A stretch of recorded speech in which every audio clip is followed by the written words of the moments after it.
Hello guys, welcome to all of you on my YouTube channel मिनास classes. दोस्तों, आज की वीडियो में हम डिस्कस करेंगे एमसीक्यू क्वेश्चन के बारे में।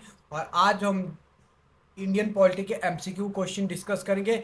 और जो टॉपिक होगा हमारा, बेसिकली हम जो कॉन्स्टिट्यूशनल असेंबली बनी थी हम उससे रिलेटेड एमसीक्यू क्वेश्चन को डिस्कस करेंगे। और उसके साथ साथ जो हमारे बोरोड फीचर है इंडियन कॉन्स्टिट्यूशन में, कि हमने इंडियन कॉन्स्टिट्यूशन का कौन सा पार्ट जो है किस कंट्री से अडॉप्ट किया है, बेसिकली इन दो टॉपिक से रिलेटेड आज जो दोस्तों हम एमसीक्यू क्वेश्चन को डिस्कस करेंगे। तो चलिए दोस्तों, शुरुआत करते हैं आज की वीडियो की। दोस्तों, फर्स्ट क्वेश्चन है हमारे पास, consider the following statement regarding the composition of the constitution assembly. First statement है हमारे पास, बेसिकली दोस्तों वहाँ पे जो कंपोजिशन ऑफ कॉन्स्टिट्यूशनल असेंबली है, हमें जो है उसके रिगार्डिंग जो है स्टेटमेंटें दी गई है और हमें बताना है कौन सी स्टेटमेंट करेक्ट है और कौन सी स्टेटमेंट हमारे पास जो इनकरेक्ट है। बेसिकली हमें जो है चार स्टेटमेंटें दी गई है। तो चलिए दोस्तों, फर्स्ट स्टेटमेंट को रीड करते हैं। फर्स्ट स्टेटमेंट में बताया गया है, the representative were to be elected from the four constituent Hindu, Muslim, Sikh and Christian. Second statement है, the chairman of the union constitution committee was Sardar Vallabhbhai Patel. Third statement है, the total strength of the constitutional assembly was 389. Next है, the drafting committee under the chairmanship of B.R. Ambedkar consisted 8 member. अब देखिए दोस्तों, ये चार statement है। चार statement हम दोस्तों बेसिकली हमें बताना है कि कौन सी स्टेटमेंट करेक्ट है। अब देखिए दोस्तों, बेसिकली ये जो है सारे क्वेश्चन दोस्तों हमारे पास इंग्लिश में दिए गए हैं, लेकिन मैं आपको दोस्तों हर एक लाइन का मीनिंग जो है हिंदी में समझाता चलूंगा, ताकि जो हमारे पास जो है हिंदी मीडियम के स्टूडेंट है वो भी जो है दोस्तों इस एमसीक्यू सीरीज का जो है बेनिफिट ले सके और वो भी जो है सारे क्वेश्चन को जो अच्छे से सॉल्व कर सके। तो देखिए दोस्तों, फर्स्ट स्टेटमेंट में हमें बताया गया है कि जो हमारे पास जो कॉन्स्टिट्यूशनल असेंबली थी, इसमें दोस्तों बेसिकली हमें जो है फोर रिलीजियस ग्रुप के जो है दोस्तों मेंबर देखने को मिलते थे, जैसे हिंदू हो गया, मुस्लिम हो गया, सिख हो गया, क्रिश्चियन हो गया। और नेक्स्ट स्टेटमेंट में दोस्तों बताया गया है कि जो हमारे पास चेयरमैन थे यूनियन कॉन्स्टिट्यूशन कमेटी के, इसके चेयरमैन जो है सरदार वल्लभ भाई पटेल थे। और नेक्स्ट में बताया गया है दोस्तों की टोटल स्ट्रेंथ, यानी जो टोटल संख्या थी कॉन्स्टिट्यूशन असेंबली की, इसकी टोटल संख्या जो है 389 थी। और एंड में दोस्तों हमारे पास बताया गया है कि जो हमारे पास ड्राफ्टिंग कमेटी थी, ड्राफ्टिंग कमेटी के जो हमारे पास चेयरमैन थे B.R. अम्बेडकर थे और टोटल जो है 8 सदस्य थे ड्राफ्टिंग कमेटी के। अब देखिए दोस्तों, आपको इन चार स्टेटमेंट में से बताना है कि कौन सी स्टेटमेंट करेक्ट है। तो दोस्तों लास्ट स्टेटमेंट तो हमारे पास रॉन्ग है, क्योंकि दोस्तों इसमें से 8 नहीं, इसमें जो टोटल हमारे पास जो है 7 मेंबर हमें जो है देखने को मिलते थे। 7 मेंबर हमें जो है देखने को मिलते, तो यानी वहाँ पर फोर्थ स्टेटमेंट रॉन्ग है। अगर फोर्थ स्टेटमेंट रॉन्ग है तो ये वाली स्टेटमेंट गलत हो गई और ये वाली ऑप्शन भी जो है रॉन्ग हो गई। फर्स्ट में दोस्तों में बताया गया कि हम जो कॉन्स्टिट्यूशन असेंबली में जो है फोर रिलीजियस ग्रुप के जो है मेंबर देखने को मिलते थे, जिसमें हिंदू हो गया, मुस्लिम हो गया, सिख और क्रिश्चियन। दोस्तों ये वाली स्टेटमेंट भी रॉन्ग है, क्योंकि दोस्तों कॉन्स्टिट्यूशन असेंबली को बेसिकली जो है 3 ग्रुप में डिवाइड किया गया था। फर्स्ट ग्रुप हमारे पास दोस्तों मुस्लिम था, सेकंड ग्रुप दोस्तों हमारे पास सिख था, और जो अगर थर्ड ग्रुप की बात करूं दोस्तों, थर्ड ग्रुप हमारे पास जो क्रिश्चियन था। और अदर दोस्तों हमारे पास अदर था, अदर बेसिकली जो है जितने भी हमारे पास रिलीजन बच गए या जितने भी हमारे पास जो है सोसाइटी के सेक्शन बच गए, उनको दोस्तों हम जो जनरल में कंसीडर करते थे। तो दोस्तों हमारे पास फर्स्ट स्टेटमेंट भी रॉन्ग है। अगर फर्स्ट स्टेटमेंट रॉन्ग है तो हमारे पास जो है डी ऑप्शन भी इनकरेक्ट होगी। तो दोस्तों इस क्वेश्चन का राइट आंसर है, राइट आंसर दोस्तों इस क्वेश्चन का जो है बेसिकली ऑप्शन नंबर 3 है, यानी सी ऑप्शन दोस्तों हमारे पास जो है राइट ऑप्शन है। नेक्स्ट क्वेश्चन की तरफ दोस्तों डिस्कस करते हैं। अब देखिए दोस्तों, नेक्स्ट क्वेश्चन में हमसे पूछा गया है, what was the procedure followed for adoption of constitution of India. यानी दोस्तों हमें जब प्रोसीजर के बारे में पूछा गया है कि हमने जो है अडॉप्ट किया था कॉन्स्टिट्यूशन ऑफ इंडिया, इससे रिलेटेड दोस्तों हमें जो कौन से प्रोसीजर या किस प्रोसीजर के थ्रू जो है दोस्तों हमें जो है कॉन्स्टिट्यूशन ऑफ इंडिया को जो अडॉप्ट किया गया है। फर्स्ट ऑप्शन थी, it was submitted to the people of India for ratification, यानी पीपल ऑफ इंडिया को जो दोस्तों कॉन्स्टिट्यूशन को जो सबमिट किया गया था रेटिफिकेशन, यानी अगर कुछ चेंजेस करने हैं या रेटिफाई करना है तो उसके लिए दोस्तों मैं जो पीपल ऑफ इंडिया को सबमिट किया था कॉन्स्टिट्यूशन। नेक्स्ट है, it was submit to the governor general for his assent, यानी इसको जो है जो कॉन्स्टिट्यूशन जब हमने जो बना लिया था तो उसके बाद दोस्तों जो गवर्नर जनरल था उस टाइप इंडिया का, उसकी असेंट के लिए दोस्तों मैं जो इसको सबमिट किया था। नेक्स्ट है, it was adopted when the interim government approved, यानी दोस्तों उस टाइम जो हमारे पास जो इंडिया में इंटरिम गवर्नमेंट थी, उस इंटरिम गवर्नमेंट ने दोस्तों जब अप्रूव कर लिया था उसके बाद जो दोस्तों हमने जो कॉन्स्टिट्यूशन को अडॉप्ट किया था। नेक्स्ट स्टेटमेंट है, नेक्स्ट और लास्ट स्टेटमेंट है, it was adopted when it received the signature of the president and member of constitution assembly. यानी दोस्तों जब हमारे पास जो कॉन्स्टिट्यूशन असेंबली थी या कॉन्स्टिट्यूएंट असेंबली थी, इसके दोस्तों जो मेंबर्स और चेयरमैन थे, जब मेंबर्स और चेयरमैन ने जो हमारे कॉन्स्टिट्यूशन पे जो सिग्नेचर कर लिए थे, उसके बाद जो दोस्तों हमने जो इसको अडॉप्ट किया था। तो दोस्तों आपको बतानी है कि राइट ऑप्शन कौन सी है। तो दोस्तों इस क्वेश्चन की right option basically D statement हमारे पास करेक्ट है। और आप जो है दोस्तों इसका आंसर देख भी सकते हैं। इसका जो इस क्वेश्चन का आंसर जो है दोस्तों बेसिकली आंसर या इसका क्वेश्चन का आंसर जो आंसर डी है, यानी फोर्थ स्टेटमेंट दोस्तों हमारे पास करेक्ट है। बाकी ये सारी स्टेटमेंट हमारे पास रॉन्ग है।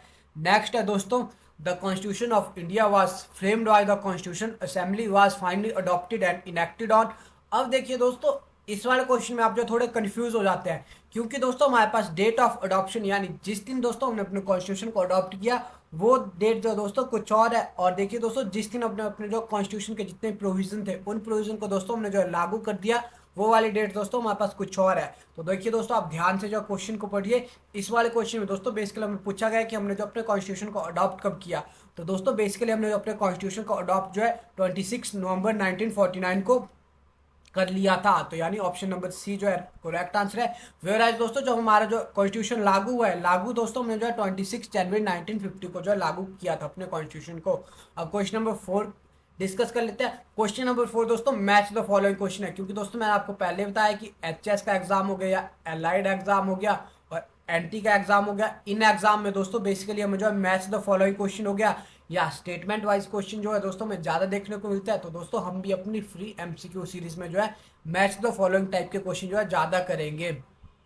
तो देखिए दोस्तों लिस्ट वन है। लिस्ट वन में दोस्तों हमारे पास कॉन्स्टिट्यूशन असेंबली की जो कमेटीज थी वो कमेटीज बताई गई है। और सेकेंड लिस्ट में दोस्तों में जो चेयरमैन दिए गए, तो हमें दोस्तों जो हमारे पास ये जितनी कमेटीज दी गई है इनको जो है दोस्तों इनके चेयरमैन के साथ जो है मैच करना है। फर्स्ट है दोस्तों स्टीयरिंग कमेटी हो गया, फंडामेंटल राइट्स सब कमेटी हो गया, यूनियन कॉन्स्टिट्यूशन कमेटी हो गया, प्रोविजनल कॉन्स्टिट्यूशन कमेटी हो गया। अब देखिए दोस्तों स्टीयरिंग कमेटी है। स्टीयरिंग कमेटी को बेसिकली जो हमारे पास डॉक्टर राजेंद्र प्रसाद थे, डॉक्टर राजेंद्र प्रसाद ने जो हेड किया था। यानी ऑप्शन नंबर बी इनकोरेक्ट है, सी भी इनकोरेक्ट है, और अगर मैं बात करूं डी भी हमारे पास जो इनकोरेक्ट है। तो इसका राइट आंसर जो है दोस्तों ऑप्शन नंबर ए हो गया। आप जो देखिए दोस्तों देख सकते हैं, ऐसा नहीं है कि आपको जो सभी के बारे में पता होना चाहिए। विद द हेल्प ऑफ दोस्तों एलिमिनेशन मेथड भी आप जो दोस्तों मैच द फॉलोइंग क्वेश्चन को जो इजीली सॉल्व कर सकते हैं। तो इसका राइट आंसर दोस्तों ऑप्शन नंबर ए ही है। जैसे फंडामेंटल राइट सब कमेटी है, इसको जो दोस्तों जेबी कृपलानी ने हेड किया था। यूनियन कॉन्स्टिट्यूशन कमेटी को जो दोस्तों हमारे पास जवाहरलाल नेहरू ने हेड किया था। और जो प्रोविंशियल कॉन्स्टिट्यूशन कमेटी थी इसको जो दोस्तों हमारे पास जो है सरदार वल्लभ भाई पटेल ने जो हेड किया था। तो इसका करेक्ट इसका दोस्तों 2341 हो जाएगा। तो ऑप्शन नंबर ए जो है दोस्तों हमारे पास जो है करेक्ट है। नेक्स्ट है दोस्तों हमारे पास फिफ्थ क्वेश्चन में दोस्तों हमारे पास 2 स्टेटमेंट दी गई है कॉन्स्टिट्यूशन असेंबली के बारे में, और आपको बतानी है कि कौन कौन सी स्टेटमेंट जो है करेक्ट है। तो दोस्तों ये 2 स्टेटमेंट है।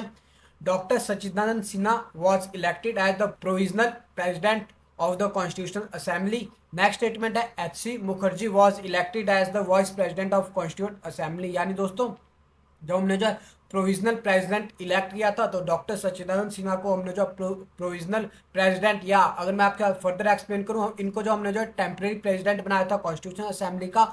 और जो एच.सी. मुखर्जी है, एच.सी. मुखर्जी दोस्तों हमारे पास जो वाइस प्रेसिडेंट है कॉन्स्टिट्यूशन असेंबली के। तो दोस्तों ये दोनों ही स्टेटमेंट है जो करेक्ट है। इस क्वेश्चन का राइट आंसर दोस्तों ऑप्शन नंबर सी हो जाएगा। आप देख भी सकते हैं कि इस क्वेश्चन का राइट आंसर जो ऑप्शन नंबर सी है।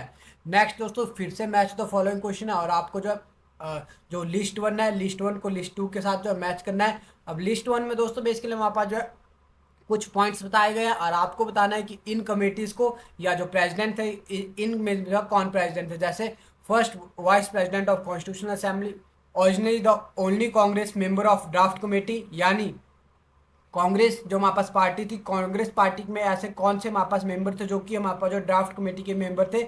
Member of constitution assembly representing Rajasthan princely state, यानी जो हमारे पास राजस्थान प्रिंसली स्टेट थी उसमें से दोस्तों कौन से पर्सन हमारे कॉन्स्टिट्यूशन असेंबली के मेंबर थे। नेक्स्ट है दोस्तों chairman of union constitution committee, यानी जो हमारे पास चेयरमैन है यूनियन कॉन्स्टिट्यूशन कमेटी के उसके कौन चेयरमैन थे। तो दोस्तों अगर मैं फर्स्ट वाइस प्रेसिडेंट की बात करूं तो फर्स्ट वाइस प्रेसिडेंट दोस्तों हमारे पास एच.सी. मुखर्जी थे, यानी ऑप्शन नंबर 1 इनकरेक्ट हो जाएगी। और डी भी हमारे पास इनकरेक्ट और सी भी हमारे पास इनकरेक्ट है, यानी ऑप्शन नंबर बी हमारे पास करेक्ट है। अब देखिए दोस्तों, आई नो कि आपको जो है बाकी सब प्रोविजन के बारे में तो पता होगा, लेकिन ये जो 2 पॉइंट है दोस्तों, इन पॉइंट को आप जो है नोट डाउन कर लीजिए। जैसे originally the only member of draft committee, यानी कांग्रेस कमेटी के ऐसे कौन से मेंबर थे जो कि हमें जो ड्राफ्ट कमेटी में भी देखने को मिलते हैं। तो दोस्तों ये जो है बेसिकली अगर मैं आपके साथ बात करूं, ये जो हमारे पास दोस्तों के एम मुंशी दोस्तों हमारे पास कांग्रेस कमेटी के मेंबर भी थे, और ये जो दोस्तों मुझे ड्राफ्ट कमेटी में भी देखने को मिलते हैं। वैसे दोस्तों member of constituent assembly representing Rajasthan पिछली स्टेट, तो ये जो दोस्तों बेसिकली अगर मैं बात करूं तो जो वीटी कृष्णमाचार्य है, वीटी कृष्णमाचार्य, क्योंकि दोस्तों ऑप्शन नंबर बी हमारे पास करेक्ट है। तो वीटी कृष्णमाचार्य दोस्तों बेसिकली हमारे पास जो राजस्थान पिछली स्टेट है वहां से इलेक्ट या नॉमिनेट होके आए थे। नेक्स्ट है दोस्तों क्वेश्चन नंबर 7। क्वेश्चन नंबर 7 में दोस्तों आपसे पूछा गया है और आपको जो दोस्तों करेक्ट स्टेटमेंट बतानी है। जैसे ये अगर मैं आपके साथ बात करूँ, एक PYQ है और CDS एग्जाम में दोस्तों ये क्वेश्चन पूछा गया है। तो इसमें दोस्तों पूछा गया है which of the following statement about the formation of constitution assembly is are correct. यानी दोस्तों हमारे पास स्टेटमेंट दी गई है, कॉन्स्टिट्यूशन असेंबली के रिगार्डिंग हमें स्टेटमेंट दी गई है। आपको बताना है कि कौन सी स्टेटमेंट जो करेक्ट है और कौन सी स्टेटमेंट दोस्तों इनकरेक्ट है। फर्स्ट स्टेटमेंट है the member of the constituent assembly were chosen on the basis of the provincial election of 1946, यानी जो प्रोविंशियल इलेक्शन हुए थे 1946 उसके बेसिस पे जो दोस्तों हमने जो मेंबर चूज किए थे। नेक्स्ट क्वेश्चन है the constitutional assembly did not include representative of princely state, यानी जो हमारे पास कॉन्स्टिट्यूशनल असेंबली थी इसमें जो हमने जो रिप्रेजेंटेटिव हमारे पास जो है नॉमिनेट होके आए थे प्रिंसली स्टेट के, हमने जो उन रिप्रेजेंटेटिव को ऐड नहीं किया था।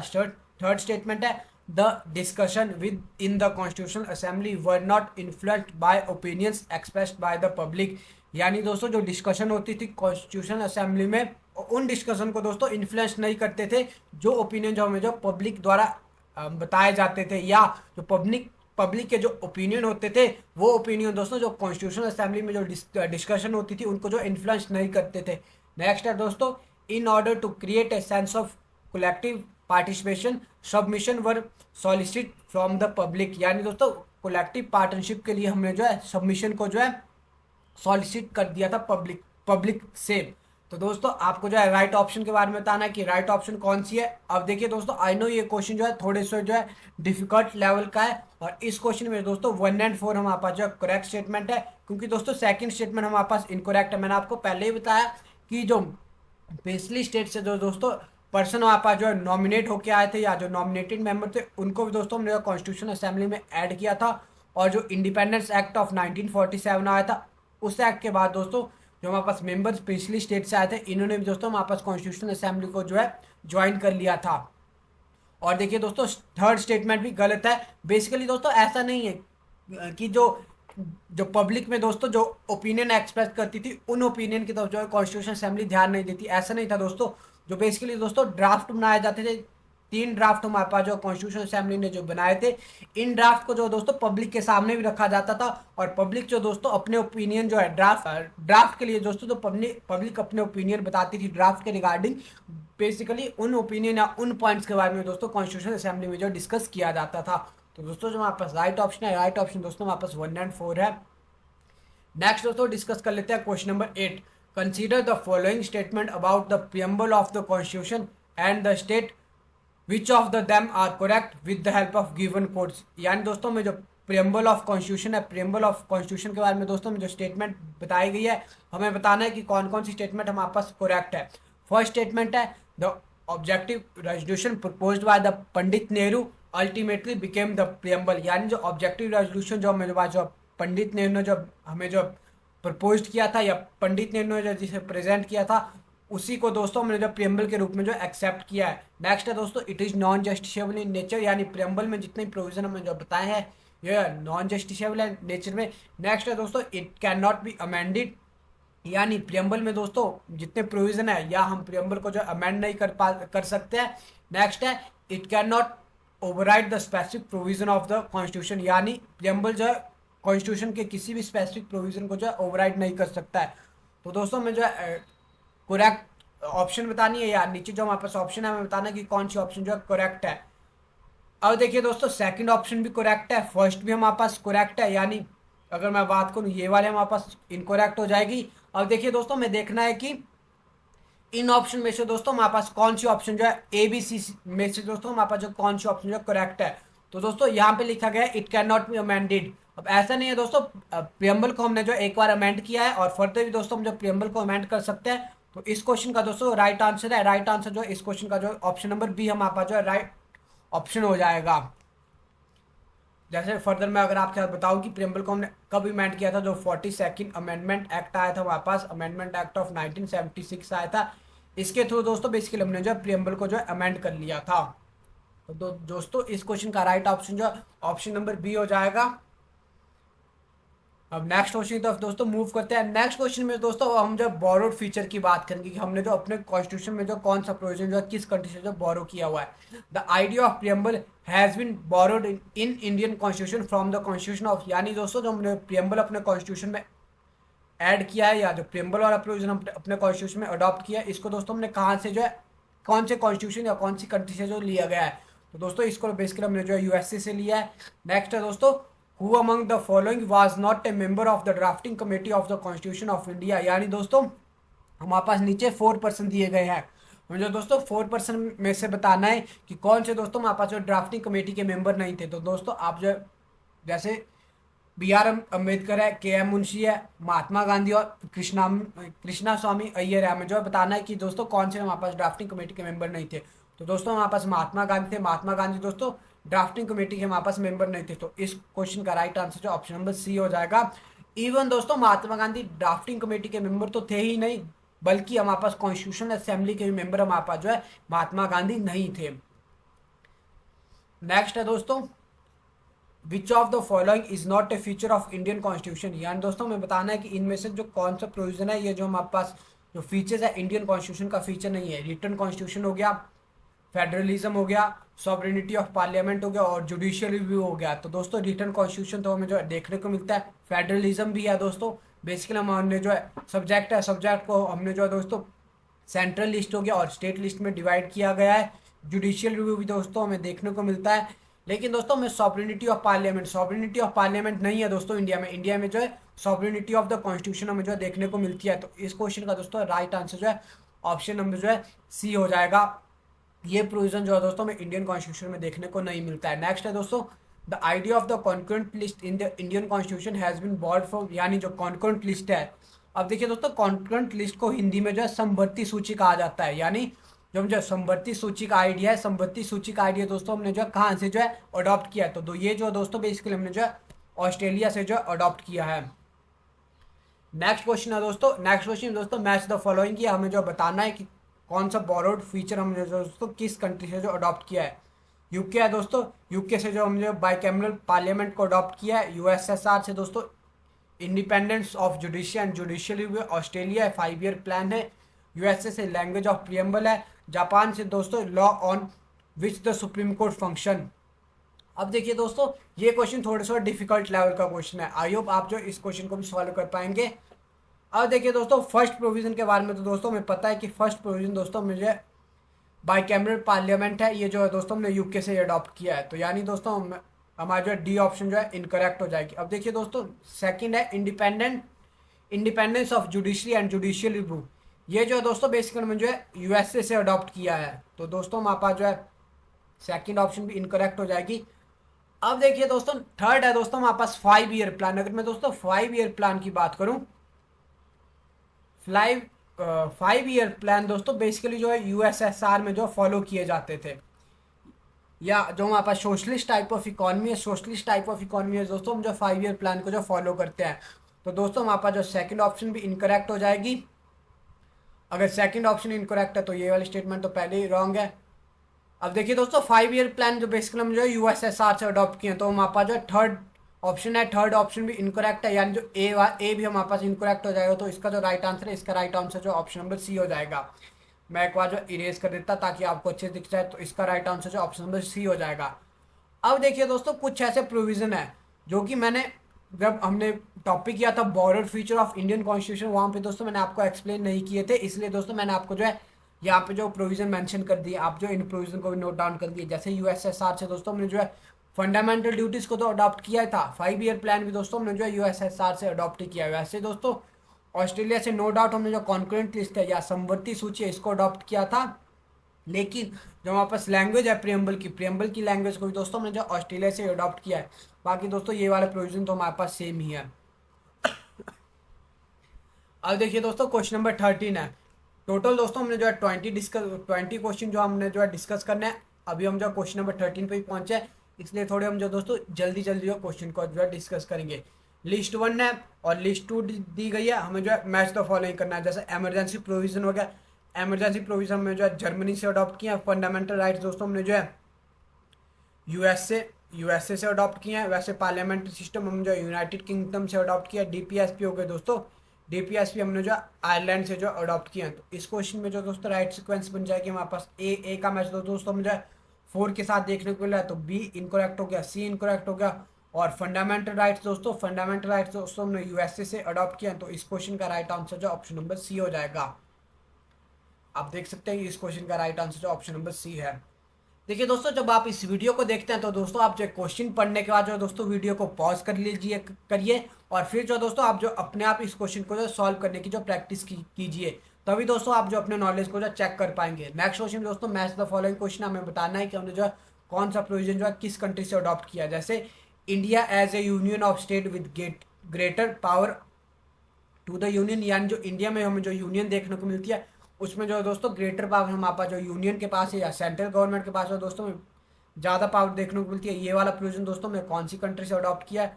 फंडामेंटल राइट्स हो गए, डीपीएसपी हो गए और कॉन्करेंट लिस्ट हो गए। अब देखिए दोस्तों फंडामेंटल राइट्स हमने जो यूएसए से अडॉप्ट किए हैं, डीपीएसपी दोस्तों हमने जो आयरलैंड से अडॉप्ट किया। और देखिए दोस्तों कॉन्करेंट लिस्ट बताऊँ, कॉन्करेंट लिस्ट दोस्तों हमने यूएसए से जो है अडॉप्ट किया है।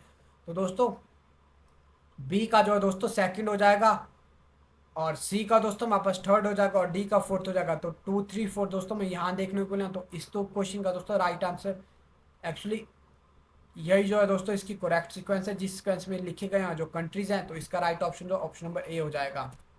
आप जो देख भी सकते हैं इस क्वेश्चन का राइट आंसर जो ऑप्शन नंबर ए है। नेक्स्ट है दोस्तों which amendment act introduce changes in the preamble to the Indian constitution, यानी दोस्तों किस अमेंडमेंट एक्ट के थ्रू हमने जो है इंडियन कॉन्स्टिट्यूशन का जो प्रियम्बल है उसमें जो चेंजेस लाए थे, या कौन सी अमेंडमेंट एक्ट के थ्रू दोस्तों हमने जो प्रियम्बल को जो है अमेंड किया था। तो आपको दोस्तों बताना है, 4 ऑप्शन है। आप जो क्वेश्चन को एक बार पढ़ लीजिए और फिर दोस्तों आप जो राइट आंसर को जो मार्क करिए। तो दोस्तों इस क्वेश्चन का राइट आंसर जो ऑप्शन नंबर सी है। 42nd अमेंडमेंट एक्ट ऑफ 1976 के थ्रू दोस्तों हमने जो है प्रियम्बल में जो चेंजेस लेके आए थे। नेक्स्ट है दोस्तों the preamble of the constitution declare India as, यानी दोस्तों प्रियम्बल में हम जो है जो हमारे पास प्रियम्बल है कॉन्स्टिट्यूशन में उसमें दोस्तों हम इंडिया के बारे में दोस्तों क्या क्या प्रोविजन पढ़ते हैं, या इंडिया को दोस्तों हम जो है किस तरीके से जो है डिफाइन करते हैं। तो आपके पास जो दोस्तों 4 ऑप्शन दी गई है, आपको जो बताना है कि कौन सी ऑप्शन जो करेक्ट है। आप जो है पढ़ लीजिए 4 ऑप्शन को, और इस क्वेश्चन का दोस्तों राइट आंसर है, इस क्वेश्चन का राइट आंसर भी दोस्तों इस क्वेश्चन का राइट आंसर भी ऑप्शन नंबर सी है। बेसिकली इंडिया को दोस्तों हम ऐसे पढ़ते हैं a sovereign socialist secular and democratic republic. इस तरीके से दोस्तों हमने जो है प्रियम्बल में जो इंडिया को डिफाइन किया गया है।